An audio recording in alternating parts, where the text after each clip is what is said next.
마태복음 16장 13절로 28절까지의 말씀 제가 봉독하여 올리도록 하겠습니다.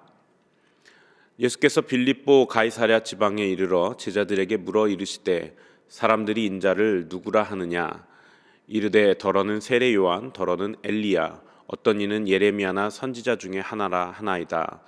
이르시되 너희는 나를 누구라 하느냐? 시몬 베드로가 대답하여 이르되 주는 그리스도시요 살아계신 하나님의 아들이시니이다. 예수께서 대답하여 이르시되 바요나 시몬아 내가 복이 있도다. 이를 내게 알게 한 이는 혈육이 아니요 하늘에 계신 내 아버지시니라. 또 내가 내게 이르노니 너는 베드로라. 내가 이 반석 위에 내 교회를 세우리니 음부의 권세가 이기지 못하리라. 내가 천국 열쇠를 내게 주리니 내가 땅에서 무엇이든지 매면 하늘에서도 매일 것이요 내가 땅에서 무엇이든지 풀면 하늘에서도 풀리리라 하시고, 이에 제자들에게 경고하사 자기가 그리스도인 것을 아무에게도 이르지 말라 하시니라. 이때로부터 예수 그리스도께서 자기가 예루살렘에 올라가 장로들과 대제사장들과 서기관들에게 많은 고난을 받고 죽임을 당하고 제3일에 살아나야 할 것을 제자들에게 비로소 나타내시니, 베드로가 예수를 붙들고 항변하여 이르되 주여 그리 마옵소서, 이 일이 결코 주께 미치지 아니하리이다. 예수께서 돌이키시며 베드로에게 이르시되 사탄아 내 뒤로 물러가라. 너는 나를 넘어지게 하는 자로다. 내가 하나님의 일을 생각하지 아니하고 도리어 사람의 일을 생각하는도다 하시고, 이에 예수께서 제자들에게 이르시되 누구든지 나를 따라오려거든 자기를 부인하고 자기 십자가를 지고 나를 따를 것이니라. 누구든지 제 목숨을 구원하고자 하면 잃을 것이요 누구든지 나를 위하여 제 목숨을 잃으면 찾으리라. 사람이 만일 온 천하를 얻고도 제 목숨을 잃으면 무엇이 유익하리요? 사람이 무엇을 주고 제 목숨을 바꾸겠느냐?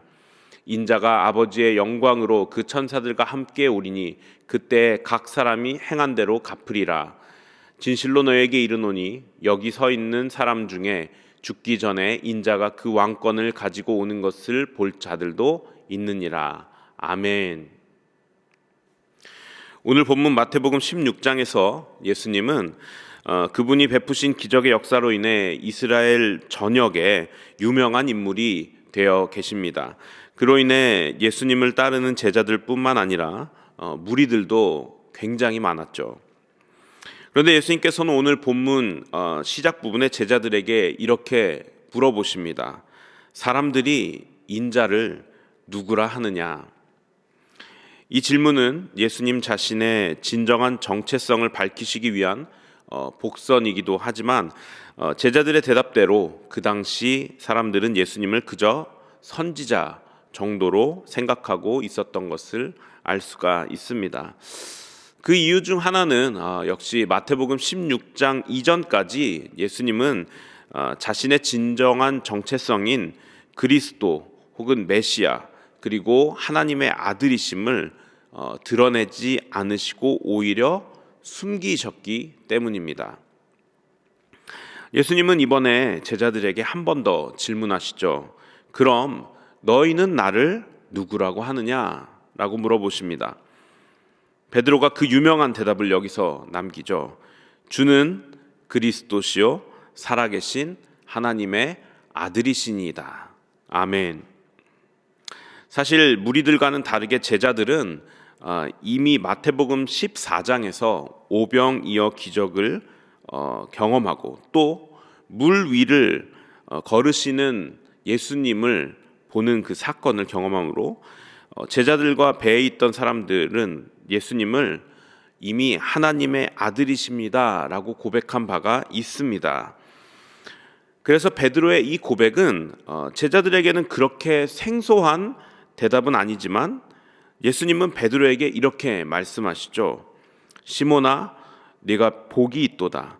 이를 내게 알게 한 이는 혈육이 아니요 하늘에 계신 내 아버지시니라.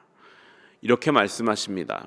이 의미는 지금 이 베드로의 고백이 그가 경험한 지식적 고백만이 아닌 하늘 아버지께서 알게 해주셨다. 바로 은혜라는 것이다 라고 예수님께서 말씀하고 계시는 것입니다.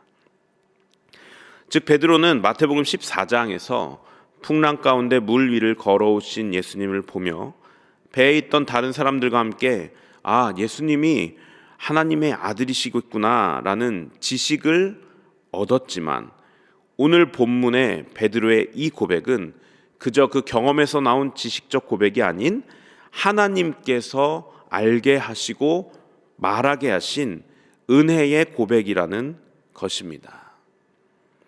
여기서 우리가 알 수 있는 중요한 것은 예수님을 그리스도 혹은 하나님의 아들로 인정하고 고백할 수 있는 것은 하나님의 사역이시고 또한 하나님의 은혜라는 것입니다.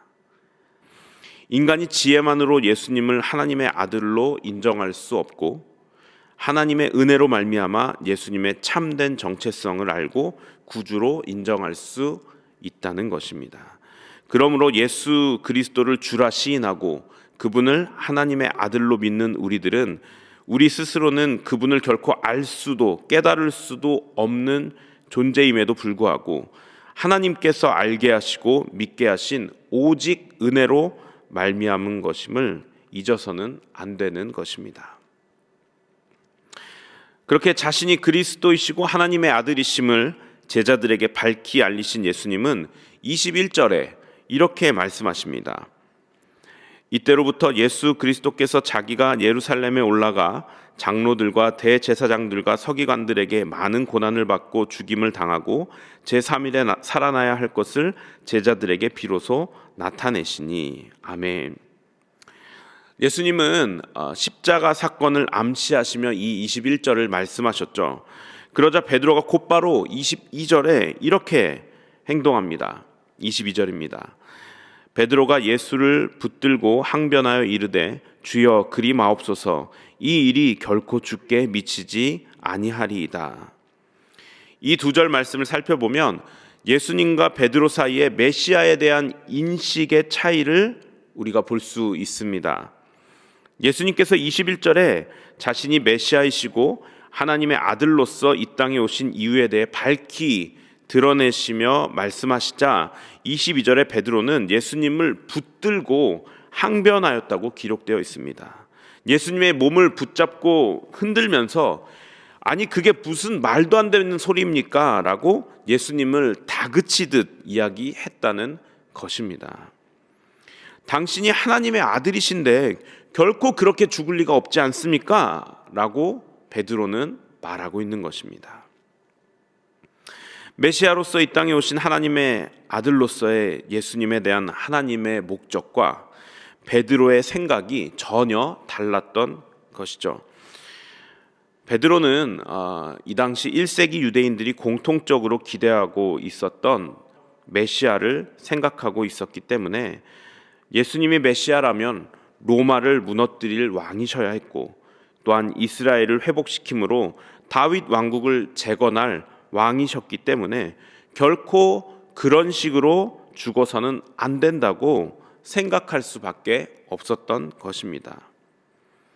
베드로는 이미 오병이어의 기적을 베푸시고 물 위를 걸으신 예수님을 보았기 때문에 더욱더 그분이 메시아가 확실하고 그렇다면 자신의 믿는 신념대로라면 결코 그분은 죽거나 패배할 수 없는 존재라고 인식한 것입니다.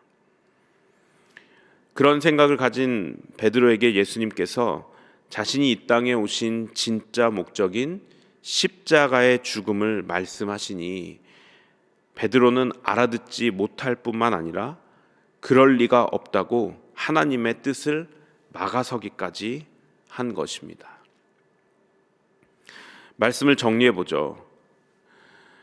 베드로가 예수님이 하나님의 아들이신 것을 알게 된 것은 분명 하나님께서 주신 은혜가 맞습니다. 이것은 오늘날 예수를 믿는 우리 모든 그리스도인들에게도 동일하게 주어진 은혜입니다.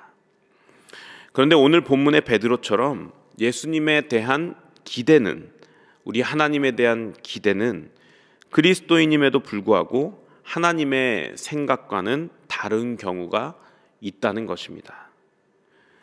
우리는 하루의 삶에서 예수님을 어떠한 존재로 대하고 있는지 돌아보면 좋겠습니다.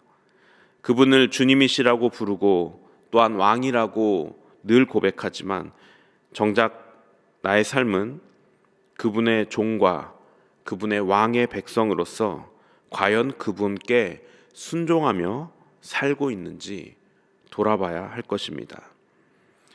그리스도인이라고 스스로를 여기면서 그분의 뜻에 순종하지 않는 삶은 예수님을 그리스도시요 하나님의 아들이라 고백한 베드로가 십자가의 길로 가려는 예수님을 인정할 수 없었던 것과 똑같이 자기 자신이 생각하는 대로만 하나님을 믿는 것은 아닌지 돌아봐야 할 것이기 때문입니다. 오늘 하루를 시작하시며 기도하실 때 우리가 주인이라 부르고 또한 왕으로 모시는 예수님께 순종해야 함에도 그렇지 못하고 있는 부분은 없는지 돌아보며 회개함으로 그분께 우리의 마음을 드리는 우리 뉴저지 초대교회 모든 성도님들 되시기를 주님의 이름으로 축원합니다.